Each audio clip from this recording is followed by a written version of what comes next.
This is going to be a position to work on gradually loading the lateral aspect of the elbow for someone who has tennis elbow or lateral epicondylosis. So we want to make sure as we're doing this stuff, we don't want to put too much pressure on the tendon itself.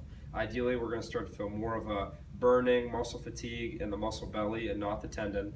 So I usually start people off with active motion and then progressing towards resisted. Typically, it's going to be more uncomfortable to do this with a straight elbow compared to a bent elbow. But if for whatever reason it's the opposite, that's okay. You pick the position that is most comfortable. So as I take my arm on this bike seat here, you can prop it on anything that allows you to be pretty comfortable. Starting off here, I start to look at, well, how's it feel as I flex my wrist and extend my wrist? And then how's that feel elbow bent compared to if I have my elbow straight? If the elbow straight is more uncomfortable, I'm going to start with a bent elbow. Now this is something I take from a Mulligan technique where, because this area is sensitive, in the doorway, he'll have them take their thumb and you find this kind of wad of muscle and you're lightly going to press across, right? So I'm not really putting a ton of pressure, but just a little bit of light pressure of my thumb, and I'll kind of show you from this angle, into this, right underneath this muscle belly. And usually keeping that pressure will offload a little bit of the tension, a little bit of the pain there. So I'll start off with elbow bent, keeping that pressure, and I'll go through just a light stretch and into extension. So I'm just going through active range, very lightly and slow. If I find that it hurts to go way up here, I'm going to stop just shy of that. I'm just light active motion, very light activation of the forearm without a whole lot of pressure or tension on it. And I want to progress from that elbow bent position, which was more comfortable, to gradually more of an elbow straight. So same thing, just light pressure here, and I'm just coming up and down. Now the thumb pressure is not a requirement, but if it does make this less sensitive, you're going to use it.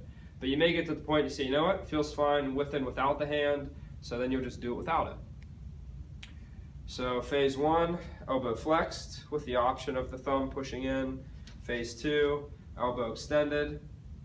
And then phase three is going to be same stuff but with a weight in your hand. So let's go back to elbow bent.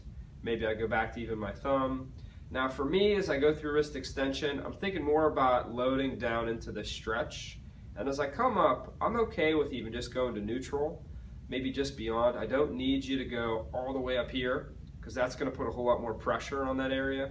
If it feels fine to do it, you can. But for my purposes in this exercises, I'm more interested in people loading down into that lengthened position and just coming up maybe just beyond neutral. Really trying to find a range that is fairly comfortable. So I may even have someone start off with just a very small wiggle here where they're engaging the forearm, but they're not going through so much range that they're really feeling a lot of pain. And the goal with this, especially as I add weight, is to see, can I start to feel myself get tired here without it going to reproducing that pain in the elbow. And then once I can do that with a light weight, maybe I'm starting to increase the range, working more in endurance, so somewhere in the 15 to 30 reps and it feels okay. Before I add more weight, I'm probably going to start seeing if I can go into elbow extension, gradually seeing if I can go deeper into the motion, and then obviously progressing weight as I can. Real key with this one is your goal is to feel muscle belly, very little to no tendon pain. As soon as you start to feel that tendon, that's your cue that this is fatigued and you need to stop.